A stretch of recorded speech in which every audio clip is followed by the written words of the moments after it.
Hello बच्चों, अभी तक हमने पढ़ा कि पीएच मान क्या होता है और अम्ल का पीएच और क्षार का पीएच क्या होते हैं। ठीक है, इससे पहले हम एक टॉपिक छोटा सा हम पढ़ चुके थे, लवण। तो अब हम आज बात करेंगे कि लवण है क्या, उदासीनीकरण अभिक्रिया किसे कहेंगे, और सबसे इम्पोर्टेंट जो क्वेश्चन पेपर में एग्जाम में पूछा जाता है कि अगर कोई लवण है और उसे जल में घोलते हैं तो आपको कोई अगर किसी भी सॉल्ट का फॉर्मूला दे दिया, अणुसूत्र दे दिया पेपर में, और उन्होंने पूछा कि ये इसका विलयन, इसका सॉल्यूशन अम्लीय होगा या क्षारीय होगा, तो हम कैसे उत्तर करें। ठीक है, तो हम इस प्रश्न का उत्तर कैसे करेंगे और कैसे पता करेंगे कि अगर हम लवण को जल में घोलते हैं, सॉल्ट को पानी में घोलेंगे, तो उसका जो सॉल्यूशन बनेगा वो कैसा होगा। ठीक है, एसिडिक होगा कि बेसिक होगा, अम्लीय होगा कि क्षारीय होगा। तो इसे समझने के लिए सबसे पहले समझते हैं लवण।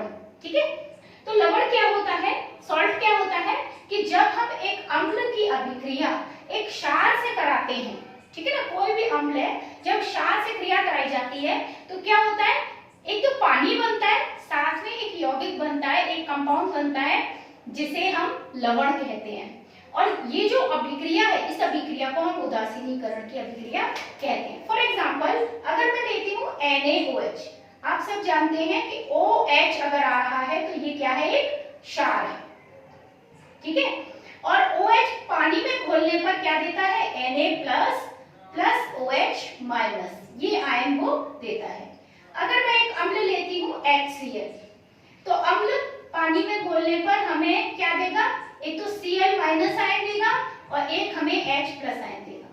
यहाँ आप ये दोनों देख रहे हैं, Na प्लस और Cl माइनस, ये दोनों Na प्लस और Cl माइनस आपस में जुड़कर बना लेते हैं NaCl। और जो ये OH और H प्लस हैं, OH माइनस और प्लस H प्लस, ये बना लेते हैं H2O। ठीक है, तो ये दोनों मिलकर इन्होंने बनाया NaCl, इन दोनों ने मिलाया पानी, तो ये तो हो गया हमारा वाटर, पानी, और ये जो साथ में बना है कंपाउंड, इसे हम कहेंगे लवण। ये हमारा लवण यानी सॉल्ट कहलाएगा। हालांकि इनकी रिएक्शन को, ये तो मैंने आपको अलग अलग करके दिखाया, फुल रिएक्शन कैसे होगी, NaOH plus HCl arrow NaCl plus H2O। तो ये क्या है, हमारा लवण है या सॉल्ट, इंग्लिश में इसको सॉल्ट बोलेंगे। तो लवण या सॉल्ट ये बन गया, ये हमारा क्षार था, ये हमारा अम्ल था। ठीक है, और इस तरह की जो ये एक एग्जांपल है उदासीनीकरण अभिक्रिया का। उदासीनीकरण इसलिए कहते हैं इस अभिक्रिया को कि इसमें जो इसकी क्षार की जो अम्लीयता है, जो अम्ल, ये आपका OH माइनस जो है, हम जानते हैं इसकी एसिडिटी कहलाती है और ये इसका क्षारकता कहलाता है। तो ये दोनों आपस में एक दूसरे को बैलेंस कर देते हैं, न्यूट्रलाइज कर देते हैं। हमने पढ़ा था कि जो पीएच मान है उसमें पढ़ा था कि 10⁻⁻⁷ H प्लस आयन कंसंट्रेशन अगर होता है, या कहिए कि 7 अगर पीएच मान होता है, तो वो पानी का होता है और वो उदासीन होता है।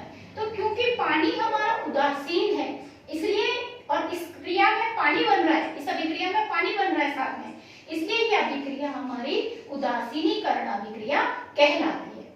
ठीक है, लेकिन समस्या आती है अभी भी कि अगर ये उदासीनीकरण अभिक्रिया है तो भी विलयन जो हमारा बनता है लवण का, वो कभी अम्लीय होता है, कभी क्षारीय होता है। लवण को अगर हम सॉल्ट को वाटर में डिसॉल्व करते हैं तो हमें 3 तरह के सॉल्यूशंस मिलते हैं, एसिडिक, अम्लीय, बेसिक, क्षारीय या न्यूट्रल, उदासीन। अब हमें अगर कोई लवण दिया जाए तो हम कैसे पहचानेंगे कि वो अगर पानी में घोला जाएगा तो उसका विलयन कैसा होगा, अम्लीय होगा या क्षारीय होगा। इसके लिए आपको याद करना होगा, पीछे आपके जो पिछला वीडियो गए हैं उसमें मैंने जब अम्लों का वर्गीकरण और क्षारों का वर्गीकरण बताया था, तो मैंने आपको उसमें बताया था कि कौन सा अम्ल है जो बहुत प्रबल है, कौन सा अम्ल है जो दुर्बल है, प्रबल से थोड़ा कम है, फिर उससे कम है। तो मैंने एक आपको श्रेणी बताई थी कि कौन सबसे प्रबल, उसके बाद कौन, उसके बाद कौन, उसके बाद कौन, ऐसे ही हमारी क्षारों में होती है। मैं एक बार आपको क्लियर किए देती हूँ कि हमारा H2SO4 जो कॉमनली पूछा पूछे जाने वाले हैं, जो एग्जाम में ज्यादा पूछे जाते हैं, मैं उनको आपको बता दे रही हूँ।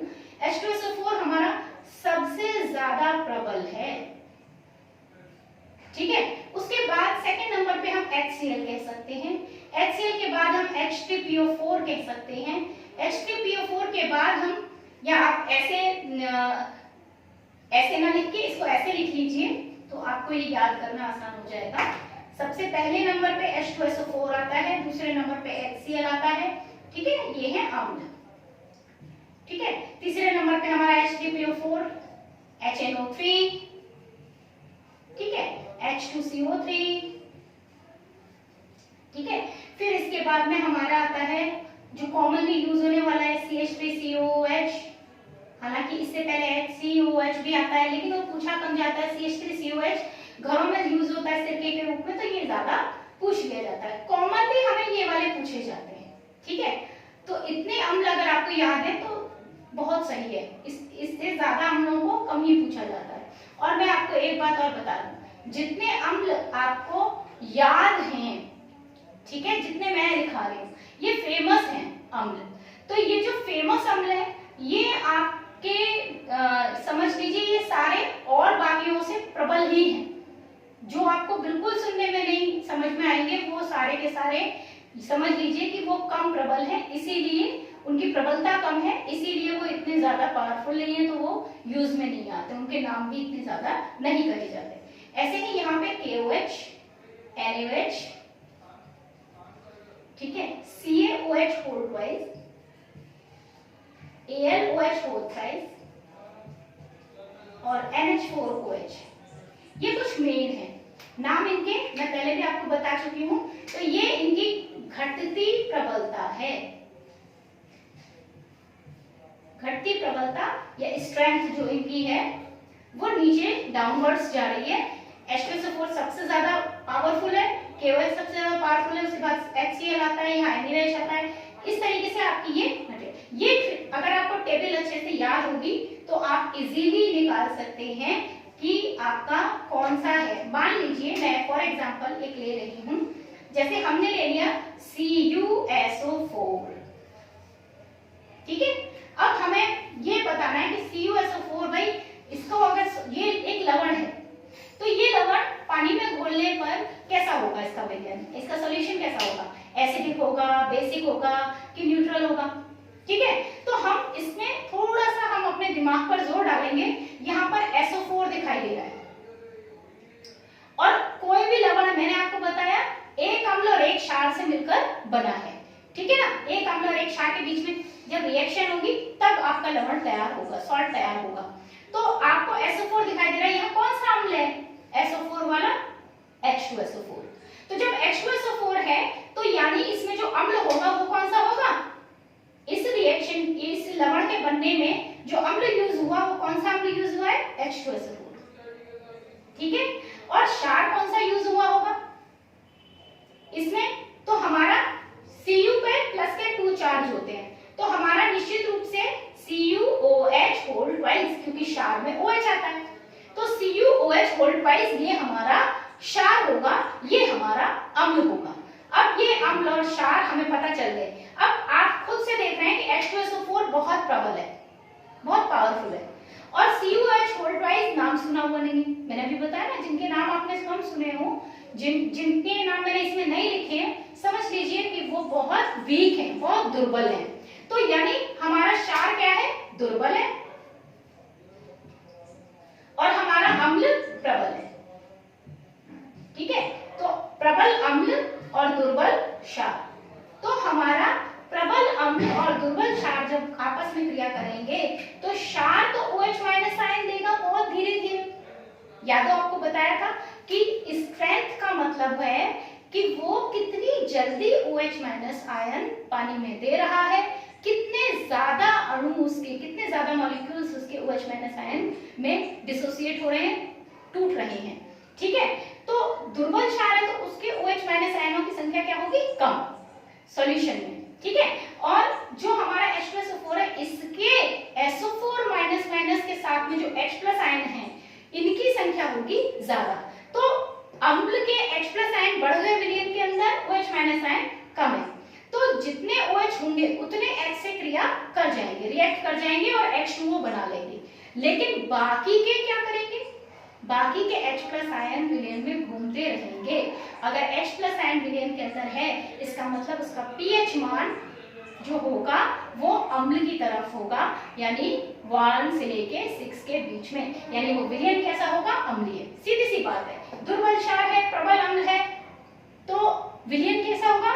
जो पावरफुल है, जो स्ट्रॉन्ग है, वो अपने विलयन का रंग दिखाएगा, विलयन में वो अपना रंग दिखाएगा, यानी विलयन हमारा अम्लीय हो जाएगा। तो हमने ये चीज मैंने आपको क्लियर की कि इसको देख के आप अंदाजा लगा सकते हो कि हमारा विलयन अम्लीय होगा या क्षारीय। हम और एग्जांपल्स लेते हैं।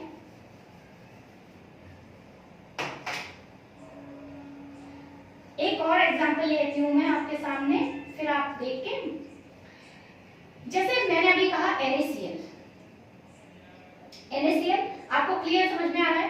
Cl है तो HCl होगा, Na है तो क्षार NaOH होगा।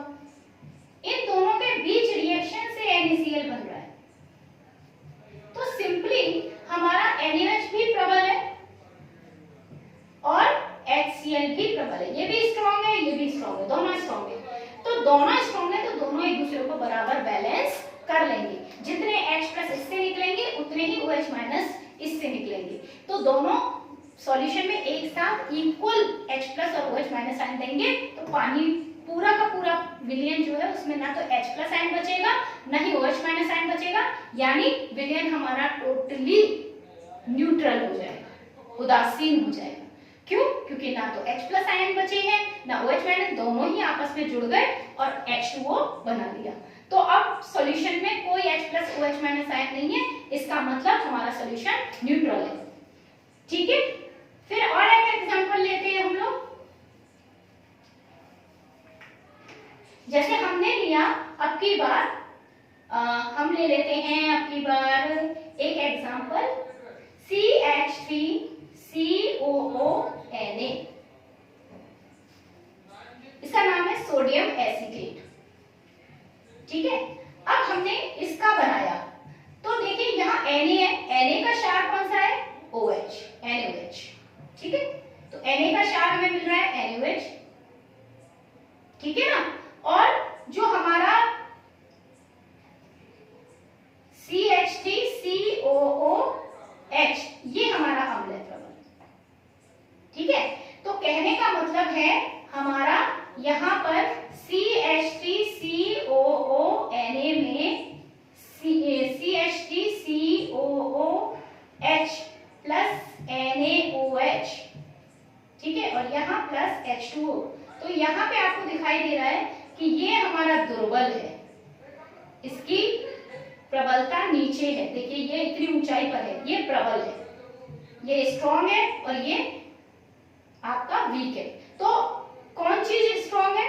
जो आपका क्षार है वो स्ट्रॉन्ग है, यहाँ पे जो क्षार है वो स्ट्रॉन्ग है, इसलिए हमारा विलयन कैसा होगा? क्षारीय। विलयन कैसा होगा हमारा? क्षारीय। तो यहाँ तक मुझे लगता है आपको क्लियर हो जाना चाहिए कि किसी भी लवण को देखकर हम कैसे पहचानेंगे कि वो लवण अम्लीय है या क्षारीय है।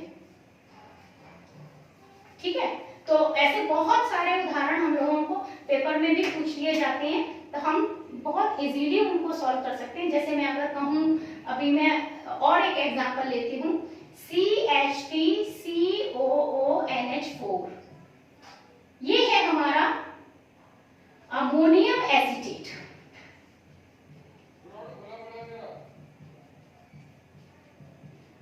Ammonium acetate CH3COOH acetic acid होगा, दुर्बल अम्ल, और साथ में NH4OH ये है दुर्बल क्षार। तो ये हो गया हमारा वीक, ये भी हो गया वीक। कहने का मतलब हमारे ये दोनों ही वीक है, तो जितने H+ आयन ये देगा धीरे धीरे उतने ही OH- आयन ये भी देगा धीरे धीरे। कहने का मतलब सॉल्यूशन में ना H+ आयनों की संख्या बढ़ेगी ना OH- आयनों की संख्या बढ़ेगी, तो ये आपस में एक दूसरे को बैलेंस कर लेंगे, न्यूट्रलाइज कर लेंगे, यानी विलयन हो जाएगा उदासीन। तो यहाँ मैं आपको 4 जो मैंने एग्जांपल दिए उसके बेस पे आपको क्लियर किए देती हूँ कि अगर हमारा, ठीक है, अम्ल, क्षार, लवण, ठीक है, अगर हमारा अम्ल प्रबल है पहली स्थिति और क्षार भी प्रबल है, ठीक है, अम्ल भी स्ट्रॉन्ग है और हमारा क्षार भी स्ट्रॉन्ग है, तो हमारा जो लवण आएगा, जो सॉल्ट आएगा, वो हमारा न्यूट्रल होगा, उदासीन होगा।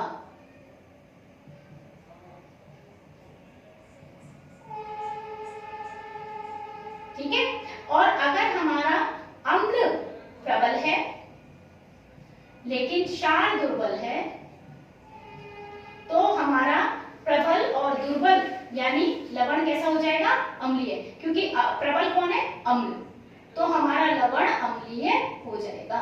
लवण का जो सॉल्यूशन बनेगा वो अम्लीय होगा। अगर हमारा अम्ल दुर्बल है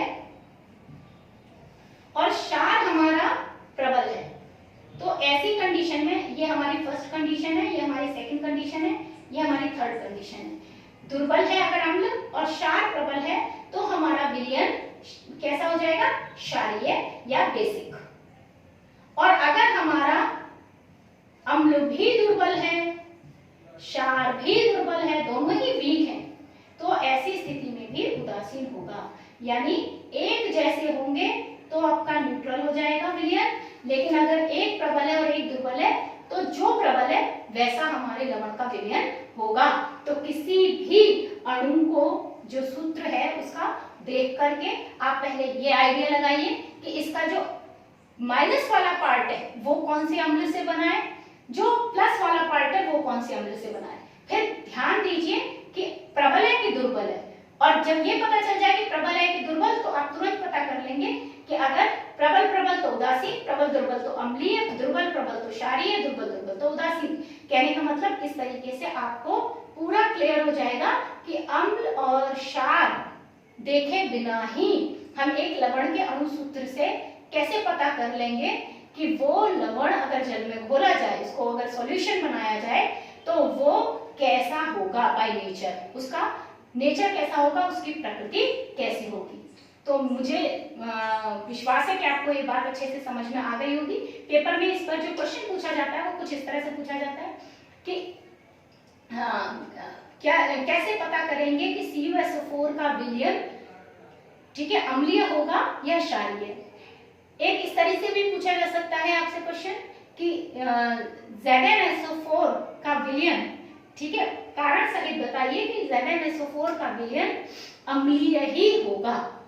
तो क्वेश्चन को वो कारण सहित बनाकर पूछ लें या आपसे पूरी प्रक्रिया पूछ लें, दोनों ही स्थितियों में आपको प्रश्न में ये देखना होगा कि लवण कौन से अम्ल और कौन से क्षार से मिलकर बना है। फिर इसके बाद जो लवण है उसमें अम्ल प्रबल है कि दुर्बल है, और फिर हमें इन 4 पॉइंट्स में से एक पॉइंट छांटना होगा, प्रबल प्रबल, प्रबल दुर्बल, दुर्बल प्रबल या दुर्बल दुर्बल। हम छांट करके तुरंत पता कर लेंगे कि हमारा लवण कैसा है और उसके बारे में वैसे ही लिख लेंगे। Thank you for watching. आज के लिए इतना ही।